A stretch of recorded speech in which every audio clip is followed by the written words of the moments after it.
7월 4일 월요일 가정예배를 하나님 앞에 올려드리겠습니다. 사도신경으로 우리의 신앙을 고백하겠습니다. 나는 전능하신 아버지 하나님 천지의 창조주를 믿습니다. 나는 그의 유일하신 아들 우리 주 예수 그리스도를 믿습니다. 그는 성령으로 잉태되어 동정녀 마리아에게서 나시고 본디오 빌라도에게 고난을 받아 십자가에 못 박혀 죽으시고 장사된 지 사흘 만에 죽은 자 가운데서 다시 살아나셨으며 하늘에 오르시어 전능하신 아버지 하나님 우편에 앉아 계시다가 거기로부터 살아있는 자와 죽은 자를 심판하러 오십니다. 나는 성령을 믿으며 거룩한 공교회와 성도의 교제와 죄를 용서받는 것과 몸의 부활과 영생을 믿습니다. 아멘. 다 함께 복음성가 주님 뜻대로 살기로 했네 찬양하겠습니다.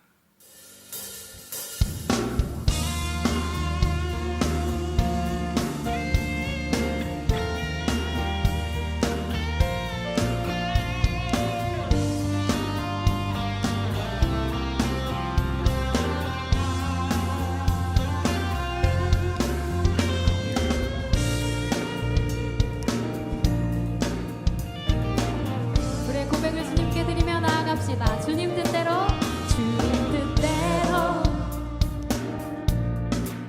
살기로 했네. 주님 뜻대로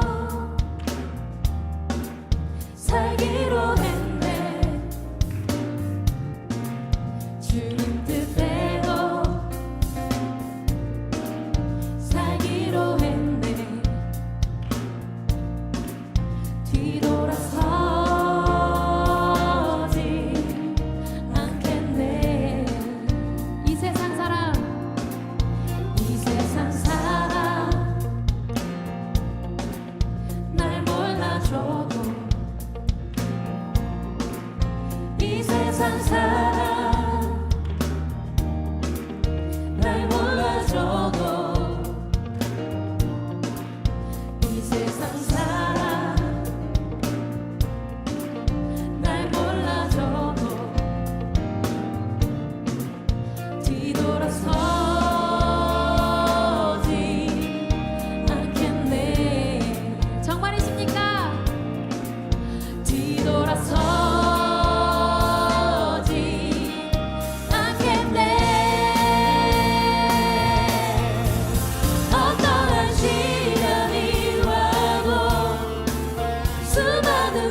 십자가를 바라봅니다.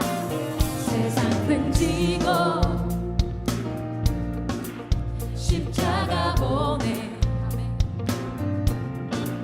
세상 등지고 십자가 보내. 세상 등지고 십자가 보내.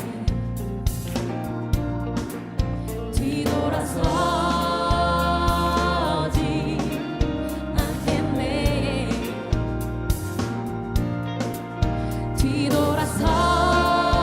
뒤돌아서지 않겠네.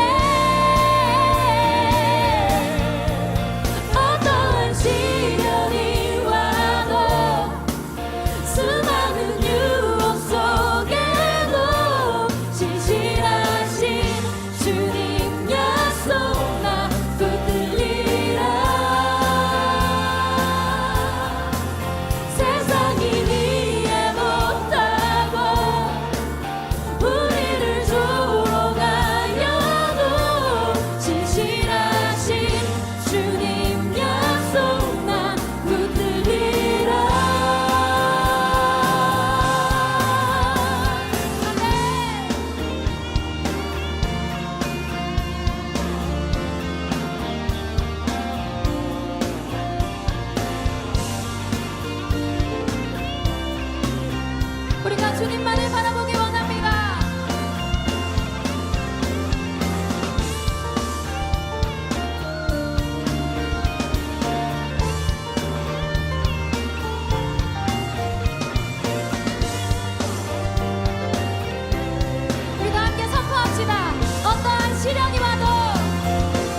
주님 약속 나 붙들리라.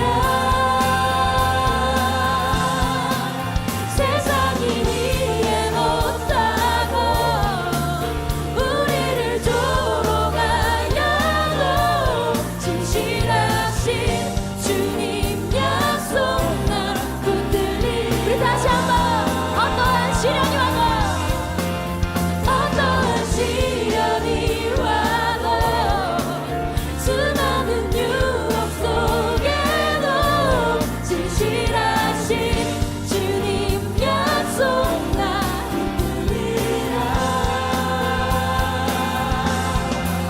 세상이 이해 못하고 우리를 조롱하여도 진실하신 주님 약속 나 붙들리라. 결코 돌아서지 않으리.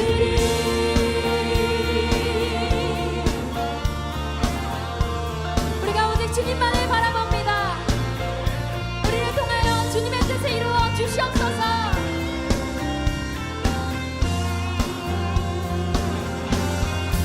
할렐루야. 주님께 영광의 박수 올려드립시다. 아멘.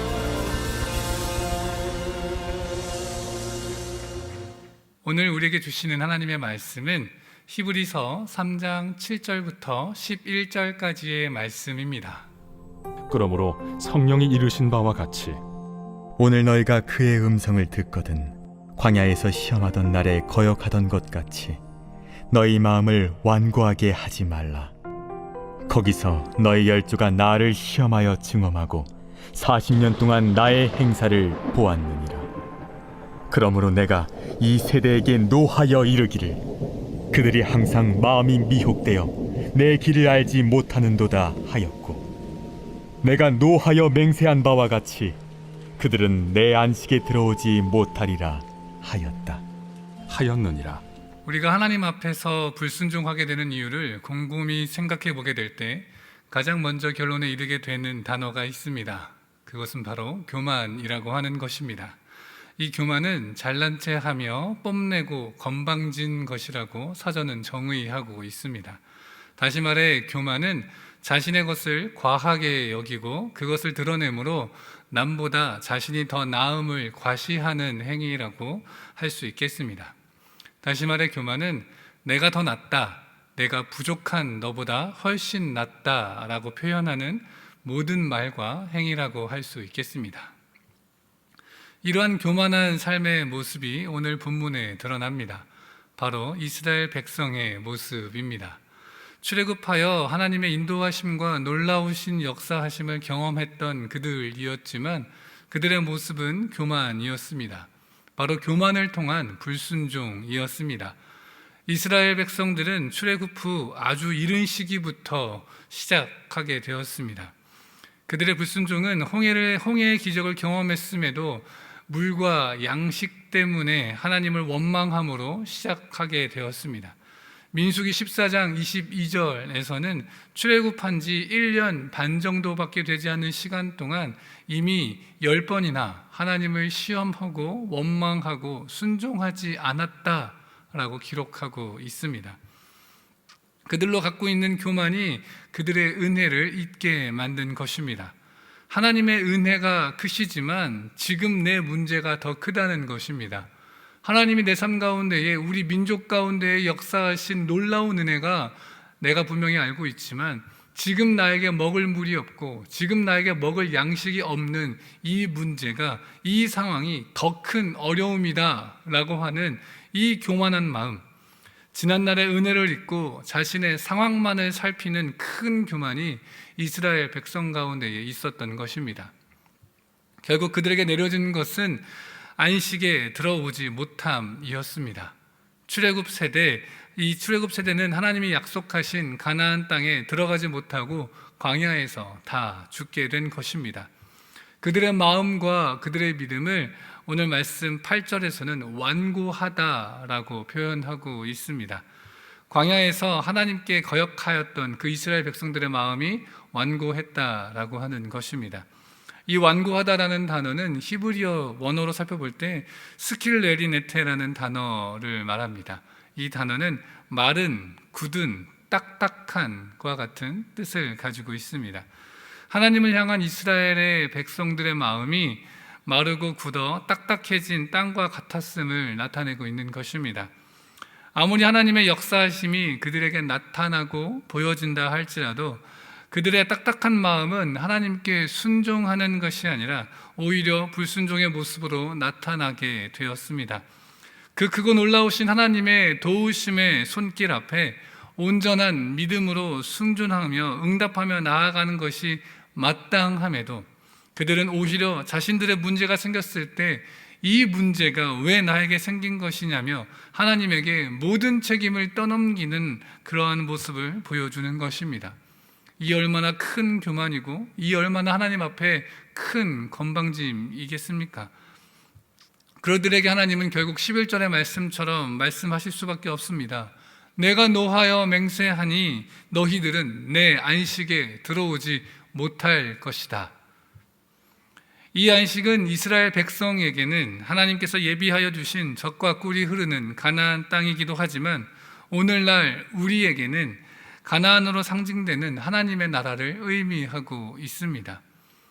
사실 우리의 삶의 모습도 이스라엘 백성들과 별반 다르지 않을 때가 많습니다.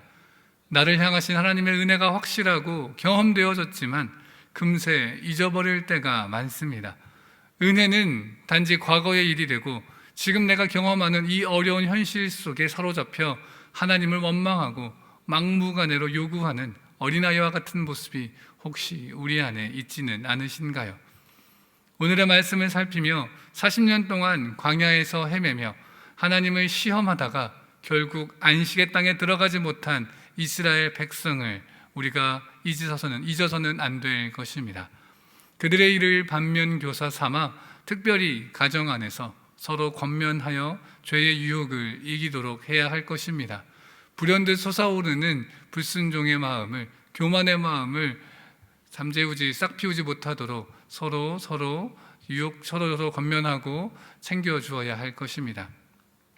현실에 매여 원망하는 죄를 짓지 않고 완고히 교만한 마음을 갖지 않고 늘 겸손히 하나님의 은혜를 구하며 기억하며 그 은혜를 오늘 우리에게 여전히 부어달라고 기도하며 나아가는 우리의 가정 되기를 간절히 소망합니다.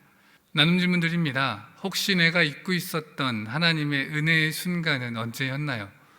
우리 가족이 다시 한번 자신에게 부어주신 하나님의 은혜를 곰곰이 생각해보고 내가 그동안 혹 잊고 있었던 은혜의 순간들이 있다면 함께 나누어 보고 하나님의 은혜만을 함께 구하며 기도하며 나아가는 우리의 가정 되기를 원합니다.